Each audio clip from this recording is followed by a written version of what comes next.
Well, I came Roadmaster.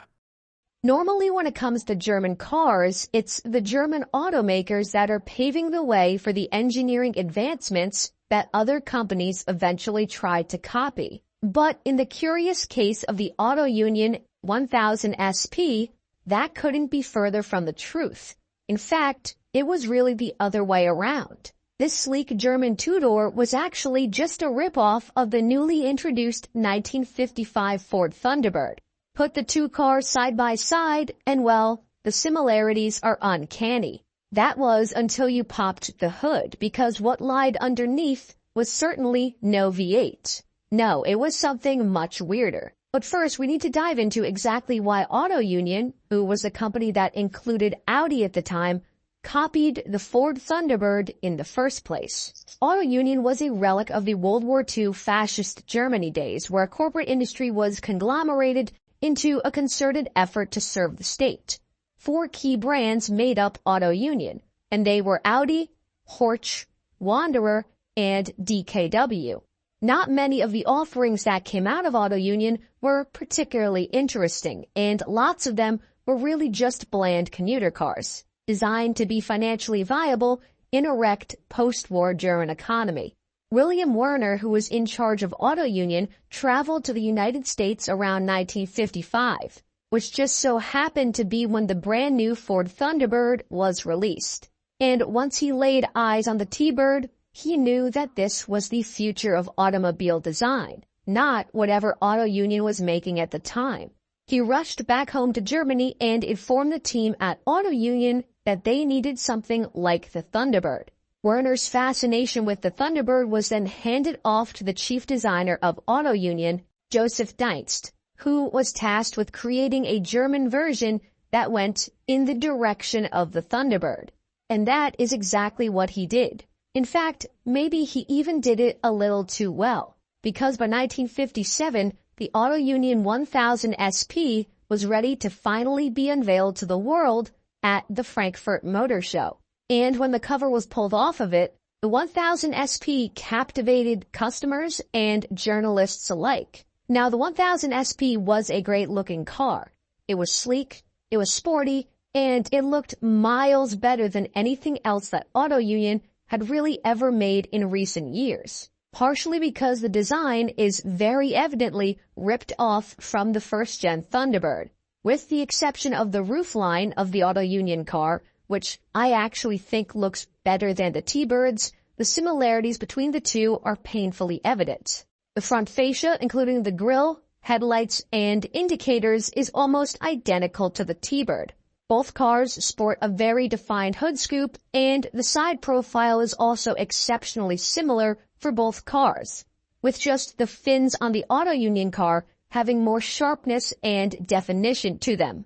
The taillights of the Auto Union car were clearly heavily inspired from the T-Bird as well. Size-wise, the Auto Union knockoff was a much smaller car, with a wheelbase of 92 inches compared to the T-Bird's 102 inches. That size difference not only made the 1000 SP look like a mini Thunderbird, but it also made it over 1,000 pounds lighter than the 3,400-pound T-Bird.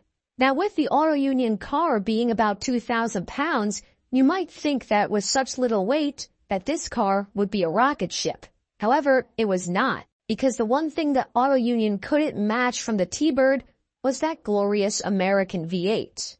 Under the hood of the 1000 SP sat a very interesting engine option, being a 981cc two-stroke inline three-cylinder engine. Auto Union sourced and based this engine off of a prior one from the DKW brand and put it into the 1000 SP.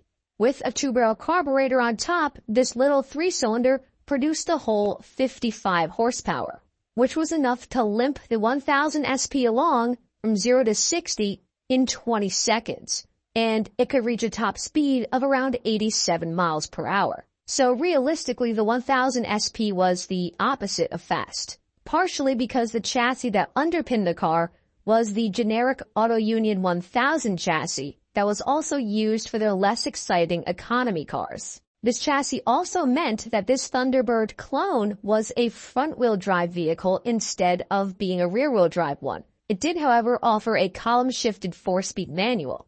As you can now start to see, the German Thunderbird knockoff was beginning to show just how different it was underneath than its inspiration car. And we aren't done yet. Up front, the suspension setup for the SP was a transverse leaf spring and a lower A-arm setup, with the rear also being a transverse leaf spring just with a solid axle. Now, this wasn't a crazy suspension setup, but with its lightweight and considerably smaller footprint, the 1000 SP was a more tossable car than the T-Bird when it needed to be hustled through the corners. But even then, the 1000 SP was not about brisk driving. This was a car meant to be a luxury touring car, very akin to the personal luxury coupe idea behind the Thunderbird, which meant that on the inside, the Auto Union car needed to be a nice place to spend your time. These cars came with vinyl seats and nearly fully trimmed door panels with plush armrests and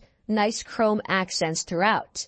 The dash was a simple sculpted flat panel, but the padding on the top of it helped tie it into the overall curves of the car more. It was elegant and classy looking, there's no doubt about it. And even though this car was considerably smaller than the Thunderbird, it still did offer back seats for that added bit of practicality. Ford sold 53,000 first-gen Thunderbirds from 1955 to 1957 before they updated the body style in 1958. So how many of these knockoffs did Auto Union sell? Well, from 1958 to 1965, when the 1000 SP was discontinued, Auto Union, now known as Audi, sold 6,600 of these cars worldwide, 5,600 of them being coupes, and the remaining 1,000 or so cars being convertibles. If you're sitting there thinking that's not a lot of cars, then you would be right. This car was not a real sales success at all, mainly because of its price. The 1000 SP cost around $4,000 when it was new, which price-wise made it comparable to that of a new Thunderbird, plus a host of other cars that offered way more performance and comfort, especially here in America.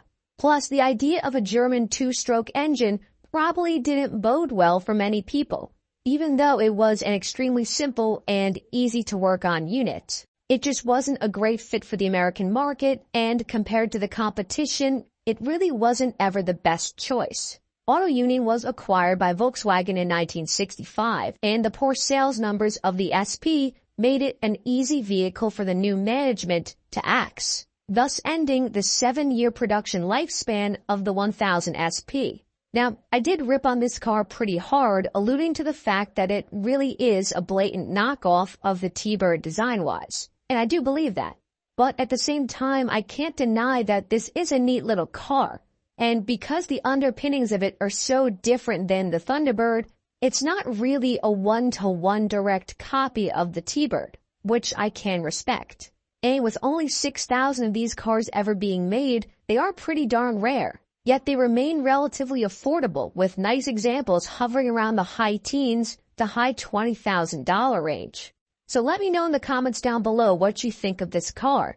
Do you think it's just a shameless T-Bird copy with no soul? Or do you think it's a car that has enough differences to make up for the extremely similar styling? But as always, thank you all for watching another video.